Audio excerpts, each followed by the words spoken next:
बंद घराचे रहस्य भाग 3 सायली. बाबांचा आवाज पुन्हा ऐकू आला. सायली धावत त्या आवाजाच्या दिशेने गेली, पण तिथे कोणीच नव्हतं. फक्त जमिनीवर एक जुनी चावी पडली होती. सावीने चावी उचलली आणि म्हणाली, ही चावी कुठली आहे? तेवढ्यात मागून तो अनोळखी माणूस म्हणाला, तुमच्या बाबांच्या खोलीची. दोघींनी एकमेकांकडे पाहिलं. घराच्या वरच्या मजल्यावर एक खोली कायम बंद ठेवली जात होती. सावीला आठवलं, लहानपणी आई त्या खोलीजवळ गेली की तिला लगेच परत घेऊन यायची. त्या दोघी वर गेल्या. चावी कुलपात फिरवली. क्लिक. दरवाजा उघडताच समोर बाबांचा टेबल, काही जुनी कागदपत्र आणि भिंतीवर लावलेले फोटो दिसले. सायलीने टेबलचा ड्रॉवर उघडला. त्यात एक पत्र होतं. पत्रावर लिहिलं होतं, माझ्या मुलींना हे पत्र सापडलं असेल तर समजा मी तुम्हाला सोडून गेलेलो नाही. सायलीने पत्र वाचायला सुरुवात केली, पण पुढचं वाक्य वाचता तिच्या चेहऱ्याचा रंग बदलला. तुमच्या आईवर विश्वास ठेवू नका. तेवढ्यात खाली मुख्य दरवाजा जोरात बंद झाला. धाडकन. आणि घरभर एक स्त्रीचा आवाज घुमला. सायली, पत्र वाचून थांबव.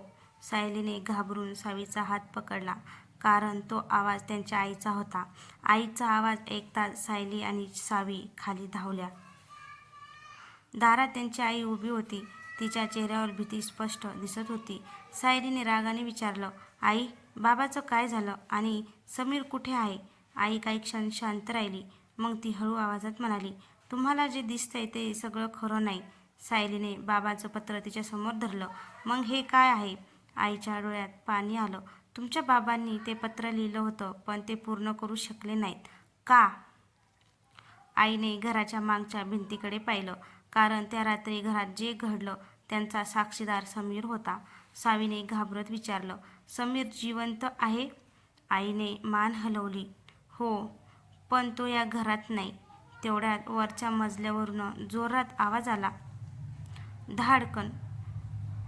सगळे वर पाहू लागले. आईचा चेहरा अचानक पांढरा पडला. ती कुजबुजली. नाही, तो परत आला. सायलीने विचारलं, कोण? आईने थरथरत उत्तर दिलं, तुमचे बाबा नाही, ज्याच्यापासून आम्ही इतकी वर्ष लपतोय तो. अचानक घरातील दिवे बंद झाले आणि अंधारात एका पुरुषाचा आवाज घुमला. आता हे घर माझं आहे. दिवे बंद होताच घरात शांतता पसरली. सायलीने मोबाईलची टॉर्च सुरू केली.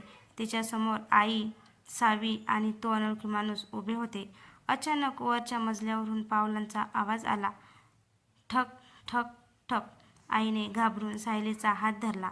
आपल्याला या घरातून आत्ताच बाहेर पडायला हवं. पण मुख्य दरवाजा आतून लॉक झाला होता. सावीने खिडकी उघडण्याचा प्रयत्न केला. तेवढ्यात खिडकीवर कोणीतरी 3 वेळा टक टक केलं. ठक ठक ठक. खिडकीच्या बाहेर कोणीच नव्हतं. मात्र काचेवर धुक्यातून हळूहळू अक्षर उमटली. समीरला शोधा.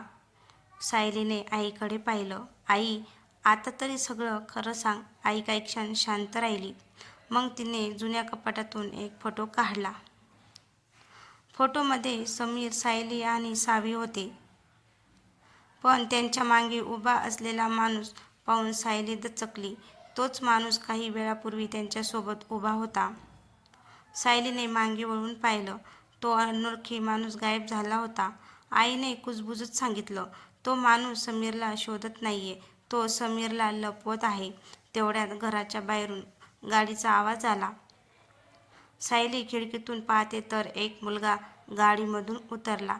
त्याच्या हातात एक जुनी डायरी होती. तो घराकडे पाहून म्हणाला, मी समीर आहे, मी समीर आहे. हे शब्द ऐकताच सायली आणि सावी धावत बाहेर आल्या. समोर उभ्या असलेल्या मुलाकडे पाहून सावीच्या डोळ्यात पाणी आलं. समीर, खरंच तू? समीरने मान हलवली. हो, पण माझ्याकडे वेळ कमी आहे. सायलीने त्याला विचारलं, इतकी वर्षे तू कुठे होतास आणि या घरात नेमकं काय घडलं होतं? समीरने हातातली डायरी उघडली. या डायरीत सगळं आहे. बाबांनी मला त्या रात्री घराबाहेर पाठवलं होतं, कारण त्यांना माहिती होतं की कोणीतरी आपल्याला इजा करू शकतं. आई शांतपणे ऐकत होती. समीर तिच्याकडे पाहून म्हणाला, पण आईने एक गोष्ट अजूनही तुम्हाला सांगितलेली नाही. सायलीने आईकडे पाहिलं. काय? समीरने डायरीचं शेवटचं पान उघडलं. त्यावर लिहिलं होतं, या घराचं रहस्य एका व्यक्तीशी जोडलेलं नाही. आपल्या कुटुंबातच कोणीतरी सत्य लपवत आहे. तेवढ्यात घराच्या वरच्या खिडकीतून एक सावली दिसली. सावीने घाबरून विचारलं, समीर, मग ती सावली कोणाची? समीरने खिडकीबाहेर पाहिलं आणि त्याचा चेहरा गंभीर झाला. ती सावली तो थांबला. मग हळू आवाजात म्हणाला, बाबांची आहे.